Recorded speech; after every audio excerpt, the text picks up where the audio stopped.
Welcome to Cogito Design, the video series where we take a deep dive into the world of tabletop game creation. There are very few board games throughout human history which have been truly iconic, that have transcended the tabletop to become part of the zeitgeist. All of these games have been controversial in their own way, but perhaps none more so than the great divisive classic, Monopoly. This game has sold 275 million copies and has over 1,000 different editions. It features in movies, TV shows and existential comics. My favourite statistic is that, since its inception, well over $3 trillion of Monopoly money has been printed by its publishers, Parker Brothers, and now Hasbro. If Monopoly were a country, it would have a bigger GDP than the entire nation of France. What is perhaps more interesting is that the experts in the hobby of board gaming all seem to agree on one thing. And I hate Monopoly. So how has such a detested game become such a timeless classic? Does it deserve the ire it has received, or are there some redeeming features this game possesses? This video will dive into the fascinating history of one of the world's most famous games.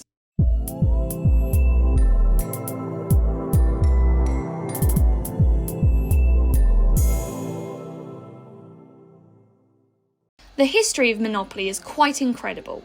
It begins at the turn of the 19th and 20th centuries in Brentwood, Maryland, with a remarkable woman named Lizzie Magie, known to all as Lizzie. She was unmarried and owned her own property, which, given her age, was unusual for the time.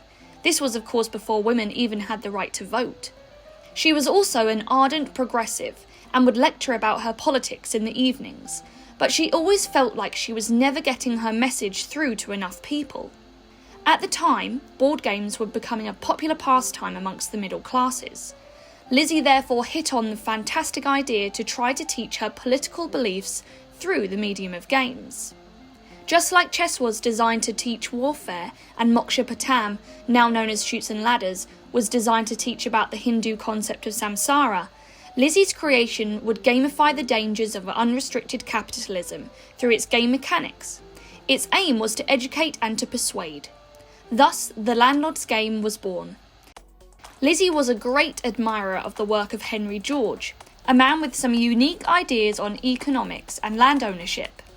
At the risk of falling down a tangential rabbit hole, it is, I think, worth taking a brief sojourn into the work of Henry George here. It's not strictly related to board game design, and you can skip ahead using the chapter markers, but it is important to understanding the origins of this game, and mostly it is worth discussing simply because that is what Lizzie Magie would have wanted us to do. Henry George was actually a very revolutionary thinker, and is possibly underrated by historical standards. He was a contemporary of Marx. However, he adapted Marx's ideas and was remarkably prescient about the flaws of Marxist ideology. George agreed in many ways with Marxist criticisms of capitalism, but felt that Marxist solutions, were they ever to be attempted, would inevitably lead to a tyrannical dictatorship. For context, he predicted this in 1879. George argued that we needed a distinction between capital and land. He could see the advantages of an open market where competition drove innovation and hard, competent work was rewarded. But he also realised that all the proceeds of this innovation were ending up with a select few landowners who themselves were providing very little. In an 1871 horseback ride around San Francisco, he noted, "With the growth of the population, land grows in value, and the men who work it must pay more for the privilege." With land ownership being the norm, access to natural resources meant that workers have to pay for the privilege to work, and the produce of that work goes to the property owners. Those that own the land merely sit back and reap the immense reward for the labour of others. These people would therefore be in a position to gain yet more of this finite land and gain a greater and greater capital reward, whilst always providing a minimal contribution to society. To give an example, imagine a small business owner who owns a cafe in a major city. Currently they pay business rates, corporate taxes and income tax to the government, and then they pay to hire their staff. They pay the bills and purchase the produce, but by far their biggest single expense will be rent to their landlord. and in some cities these rents are astronomical. If they work really hard, they may create a thriving business despite this vast expenditure. But even then, there is very little to stop their landlord from simply increasing their rent to capitalise on the cafe owner's hard work and success. The building is now worth more, and the landlord benefits from this, but they were not the cause of this increase in value. If you live in a city, I suggest looking up how few commercial properties are available to buy freehold compared to those available to rent. As Mark Twain famously said, Buy land. They're not making it anymore. George suggested a solution to this issue, that there should be a single land value tax that would replace taxes such as those on income. This would mean that land would essentially become communal, and work and innovation would be properly rewarded. You can see this message clearly in the Landlords game. As players gradually move around a finite board, they buy more and more of the property. This in turn makes it easier and easier to gain more money in rent, to buy yet more property. Eventually, just one player owns everything and the rest are in abject poverty. When you look at it this way, the runaway leader issue that many criticise Monopoly for is not actually a flaw, but a key and deliberate feature of the game. So how much money did Lizzie make for this creation? The answer is $500. Yes, you heard that right. This multi-million-dollar invention netted her less than a 2-night stay in a big red hotel in Baltic Avenue. How is this possible? Well, technically she is not the inventor of Monopoly. That was apparently a man from Philadelphia named Charles Darrow.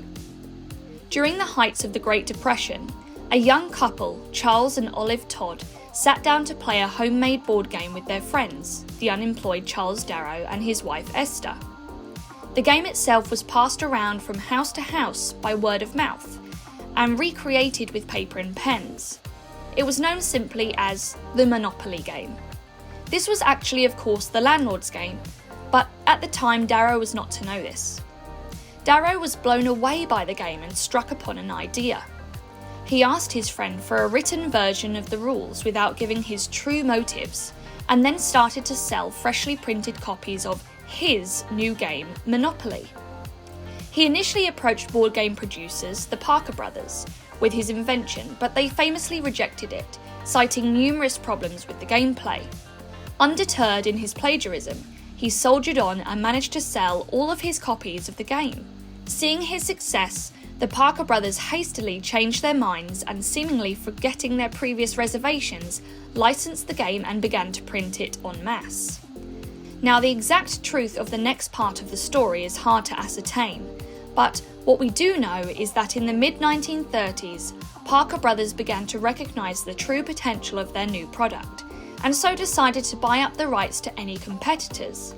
They purchased the patent to the Landlords game, and 2 other of Lizzie's creations, named King's Men and Bargain Day, for the sum of $500. There was no options for royalties attached to this deal. This was the death knell for the Landlords game. Lizzie's games did not receive the same level of funding and attention that Monopoly did, and thus they faded into oblivion. Lizzie, when she realised the truth, did characteristically fight back, appearing in papers like this image from the Washington Evening Star, where she held the 2 board games together to show the world their obvious similarities. However, the narrative of Darrow pushed by the Parker Brothers, of the unemployed man who pulled himself up by his bootstraps in the midst of a global depression, ultimately won out. Darrow was written into canon as the sole creator of Monopoly, and Lizzie was forgotten. Thank you for watching this video. I really hope you enjoyed it. So if you got something from this video today, please like and/or subscribe to show your support. This week we are celebrating something very special, our first Patreon. So thank you so much, and a big shout out to Abdulaziz. Thank you so much for supporting our channel. If you're liking our videos so far, please go and check out our Patreon account and consider donating to help us make more of the videos that you love. Thank you.